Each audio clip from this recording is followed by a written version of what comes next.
What's going on, everyone? Jon Venus here. I'm joined by my brother once again, Leo. I'll leave the link to his channel in the description box below. Definitely check it out. Awesome content. So today's topic is going to be about testosterone, basically. Whether being vegan is better in terms of raising testosterone levels or if it's worse. Everyone seems to be a YouTube expert, a bro scientist. So, you know, we're here to tackle a few of the most popular questions and myths. So one of the most popular things that people leave on my comment section and ask me about is whether or not being vegan decreases your testosterone level. So Leo, the bro scientist, what do you have to say about that? Just one thing before we start, I do know that we are brothers and we are science, so this is the only type of bro science you should listen to. Yeah. I've done a bit of reading on testosterone lately, and I've been looking for as many studies as I could find on vegan testosterone versus omnivore testosterone, all this kind of stuff, but it's really difficult to find high quality studies, or actually any studies at all, just because there isn't, I guess, a financial incentive for these kinds of studies to be done. So there just aren't very many studies done on this. The few studies I did find were very inconclusive. Some studies found that vegan diet increases your testosterone. Other studies, one actually that I have in mind now, showed that vegan diet put your testosterone way down, and then when you stopped the vegan diet it went up. But that was actually one person study. So you know, that's very good.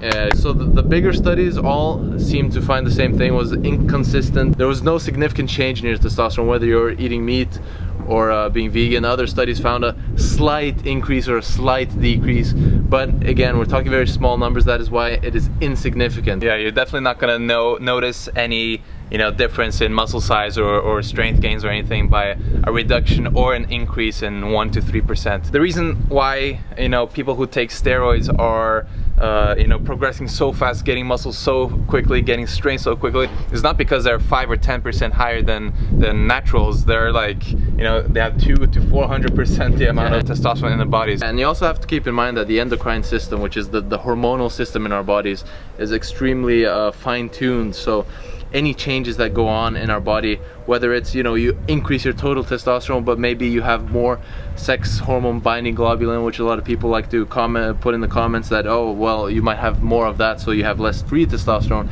But the thing is, the thalamic pituitary axis, which are the organs that actually control most of the endocrine system, regulate the free levels very well. So if you have a decrease in free level, your body is going to start producing more of it. So it regulates itself very, very well. So if a change in diet increases your total testosterone but decreases the free amount, it might just up the production a little bit, and that might be the reason why it's higher total, because of the fact that it's a lot of it is bound to protein or whatever. But it's very difficult to say that one dietary choice is going to have a big impact on your hormones, just because there is such intricate regulatory mechanisms in the body to keep these as constant as possible. So another thing that a lot of people, a lot of people say this, not only on the comment section on my videos, but when I started out with the whole fitness thing, I watched a bunch of YouTubers, I listened to fitness experts and bodybuilders and whatnot, and everyone is saying that eating whole eggs and increasing your dietary cholesterol intake is gonna boost your testosterone. And it seems like a lot of fitness YouTubers are still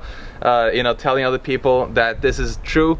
Everyone who considers themselves an expert on YouTube, what makes them an expert? Just because they have a following? No. So don't listen to everything. Do your own research before you trust in other people. Let's just get this out of the way. Does cholesterol boost your testosterone? And if it doesn't, why do people think so? There's a tiny bit of logic behind it. The logic is that because all steroid hormones come from cholesterol is a precursor to all steroid hormones, including progesterone, mineralocorticoids, cortisol, which is a glucocorticoid, testosterone, estrogen. So you think, oh well, they're made out of cholesterol, right? So we have to eat cholesterol to get it. But the fact is, we produce all the cholesterol we need, and we produce all of the steroid hormones we need from the cholesterol we make ourselves. So there is no need to think that, oh, we need to eat cholesterol to start making these hormones. I actually looked this up, and I was going through tons of papers, and I was looking, is there any paper that actually tests dietary cholesterol versus sex hormones? And I finally found a paper after searching through like 100 papers. One paper showed that high cholesterol intake actually decreased testosterone levels by a lot. But the only catch to this study was, guess what? The only study I found, high cholesterol intake decreases testosterone in male mice. So again, You know, not but too we're many. pretty similar to mice, right? It's so hard to find that study, and that one study that we found after searching through the largest database on the planet was on mice. Like, if there is so many people saying the same thing, so many people, you know, thinking that cholesterol increases testosterone, why has that not been studied? If you hear it often enough, it just becomes truth, it becomes your reality. Yeah. And I think this is probably one of those things where people just hear cholesterol, increased testosterone, meat equals protein, fish, omega-3, and people just get this mindset that this is the truth. The only time you should be worried about anything is when there is actual scientific evidence backing someone's claim. If there is absolutely no evidence for it, why are you going to believe those and comments? Good, and most importantly, good scientific evidence. Exactly. There are lots of bullshit studies as well. And another one of the things that I hear a lot in the comment section is about fiber, and eating too many carbs and fiber just decreases your testosterone. I guess the biggest logic behind that is that fiber tends to hold a lot of nutrients back in the intestine, so a lot of nutrients that would otherwise be absorbed easier without fiber kind of sequesters it in the intestine, so it kind of goes, more nutrients go through without getting absorbed. But again, if we go back to the logic that you don't need dietary cholesterol to increase testosterone, that means you don't need anything from the food to make the testosterone itself. You're making the cholesterol, all the cholesterol you need endogenously in your body, so then the cholesterol and therefore the testosterone that's being made by you doesn't have to have anything to do with the food going through your intestines. Exactly, that's a good point. So you know, again, it's just one of those things that you have to look at the whole picture. Yeah. You know? I did actually find one study which was looking at the difference between high fiber versus low fiber, but again, very small study, 30 people, and found a small decrease in testosterone. Both the testosterone levels for the people in low fiber and high fiber were normal. Just the people who were eating a lot more fiber had a tiny bit lower testosterone. They didn't even publish the full text. Even if it were true though, you have to be careful when you're looking at studies that isolate one component of a food, because it's so often people say, oh, fiber.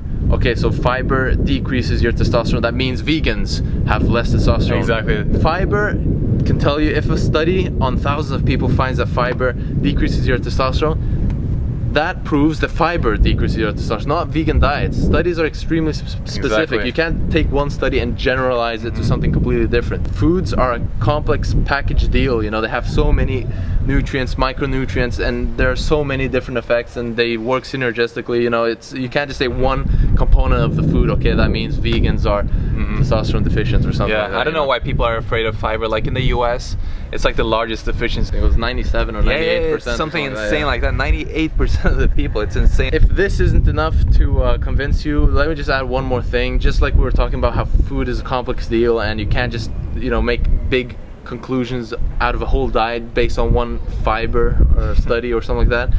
You know, you also have to remember testosterone is one hormone. Testosterone is one of many hormones that have to do with muscle building. Actually, there are loads of different androgens that affect your muscle metabolism, and even testosterone, there are different like versions of testosterone. You can say, oh, total testosterone. Well, you know that there's a form of testosterone called dihydrotestosterone, which is 10 times more potent than just regular testosterone, and that is actually the one that is converted in the testes, because most testosterone is actually produced in the adrenal glands. And what you also have to remember is, you know, even if you think that you're eating cholesterol and that might increase your testosterone by some crazy logic, you know, guess what else is in meat and dairy and animal products? You know, it doesn't matter even if it's, you know, made in a farm that pumps them with hormones, or even if it's organic. You know, naturally in meat, naturally in milk, you have estrogen and you have progesterone and you have all these hormones that are naturally found in the animal. So what about testosterone? Animal foods also have estrogen, which can actually set you back on you know, in terms of making muscle gains or whatever. You also have dietary pollutants like PCB, polychlorinated biphenyls. You also have dioxins. You have all these different pollutants that can actually really put your testosterone through the ground. There are actually studies showing that you know, different dietary pollutants, mainly found in like fish and meat and dairy, that, you know, they lower your testosterone in a concentration dependent manner. So the more of these pollutants you're getting in, the lower your testosterone goes. So what about soy? It's something that everyone worries about, that, you know, soy and tofu, tempeh, all those soy products has estrogen, which will, I don't know, make them a woman, make them get man boobs, and lower their testosterone. People are like, I can't go vegan because I can't get all the soy and all the estrogens from soy, I'm gonna get man boobs. But then they go and eat meat and all these things that actually have a lot more estrogen. And guess what? The estrogen in meat and animal products is exactly the same as the estrogen in humans. So the estrogen you're getting from there is actually gonna have an impact on your body, while the phytoestrogens in soy actually have a very, very different impact on you, if any at all. Actually, the only meta-analysis that was looking at phytoestrogens that I know of actually found that phytoestrogens, like the ones found in soy, actually improved male fertility. Okay guys, so to conclude this video, pretty much the takeaway is, don't trust everyone on YouTube that says they're experts. Don't trust people because they have a following. Actually try to find the studies and look for practical examples instead of just believing everything. So thank you so much for watching, guys. It really means a lot if you click the like button and share this with your friends. I want to get this message out there. It's very important. I'm just sick and tired of hearing about these testosterone and cholesterol and fiber questions. Subscribe to my brother Leo, link in the description box. Awesome videos including a lot of science, so make sure to subscribe to him, make sure to subscribe to me, and as always guys, I'll see you very soon. Peace out.